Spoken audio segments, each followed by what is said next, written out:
There's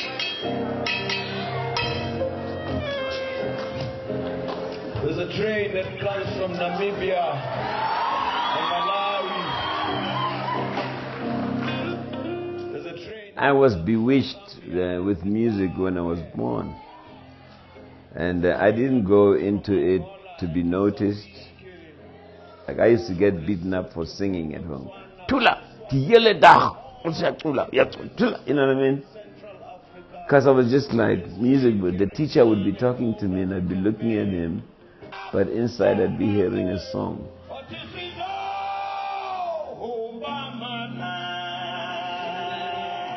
You won the Legend Award this past weekend. For me, it was fantastic, especially because it came from a community of youth mostly. You know, when you come from a people and you become known because of them and their content, if you don't talk about their problems, I think you can't go far. You can go somewhere, but you can't go far. And then on the other end, it's like selfish to take something from the people and use it to become famous and not give back. But I'm more interested to understand, even after the Sharpeville massacre and having to leave South Africa, what was your psyche then? I was born in a shebeen when it was illegal. You know, so we grew up working against the system on a 24-hour basis from the time we were kids. That means spying. Where are the police? Where the police was our whole lives as Africans. You know, hey, unless it pass like okay, you know what I mean? But like we lived to beat the man. You know, everybody was an activist when I grew up because we were harassed. So we were like really living in a country where it was legalized slavery. You know.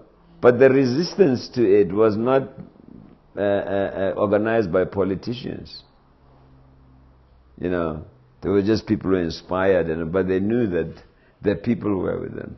In fact, people then were even like easier to galvanize than now because there was one common vision. Are you surprised by the level of frustration? I think that we lost our sense of outrage. As a people, we lost our sense of outrage after we voted, because we were so relieved after 350 years, you know.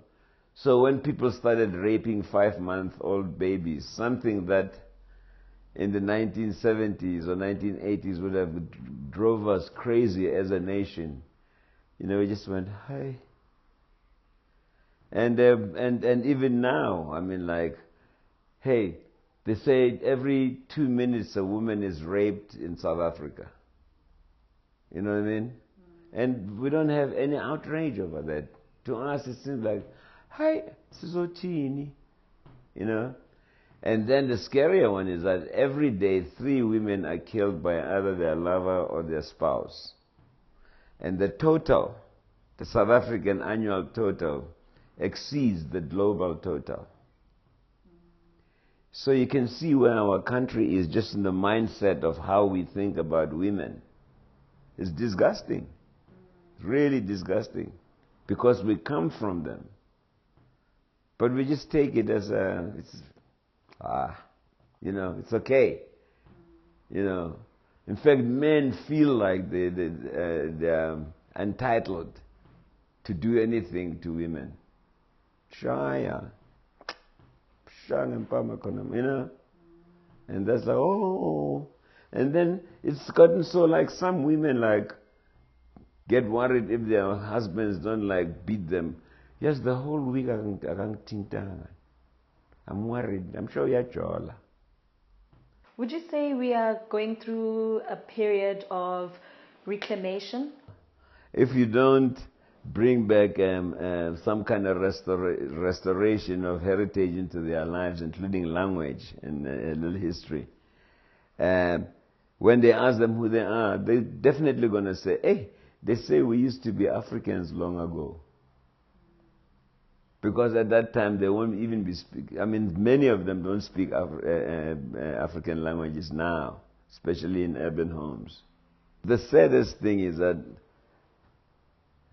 25, 26 years ago, South Africa was one of the most intelligent societies in the world. Even though we had gone through Bantu education. And then something happened. And 20 years since then, we've become a dumbed down nation. And we're the only society ever to lower the passing standards in our schools. You know, so it's a legislative dumbed down.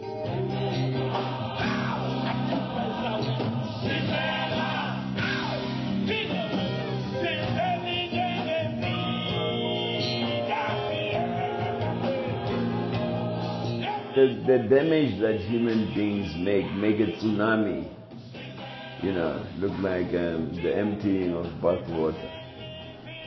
The establishment doesn't like for Africans even to be told that they're Africans and that they're the same people, and because it messes with the cheap labor, it messes potentially with the ownership of the land. You know, we live in Africa, but we don't really own it. We're tenants in our own continent. And most of the African political leaderships protect that tenancy, you know, because they are paid a commission for that. And they protect the colonial borders. What does this here represent to you in comparison to the... I don't even think about it. Would you have done this interview with me if I had a weave? No, I wouldn't refuse, but I wouldn't take a picture with you. Okay. I wouldn't take a picture with you because then I seem like I'm promoting your look. When it's a look that puzzles me, and it makes me think of you as obviously a puzzled person. Because the hair could be even a dead person's hair. But I mean, I go all over the world. I go to China, I go to Japan, I go to Brazil, I go to Peru, and I look to see if anybody is wearing African hair. Just one person, you don't find anybody. So what it makes me think is, what is our mindset? Where are we in our hands? And now we have a generation that doesn't want to speak anything but English. I have nieces, when I say, they can understand what I'm saying, and I say, but you can understand what I'm saying, why don't you answer me in Sitlapa? Oh, uncle. Uncle? Why do you want to always speak to me in that language? You know, I said to the mother, what is the story here? Oh no, that's the language of instruction. Hey, but other people, are instructed in Indians, are instructed in English, Chinese, but the English stops at the gate when they come home. And that's why they're themselves, but they know their history. They know and they practice it. They have special days and seasons and festivals where they celebrate that. And they celebrate it not in ignorance. Everybody knows what it is. And we have more of that. We invented those things. But we have those things, but I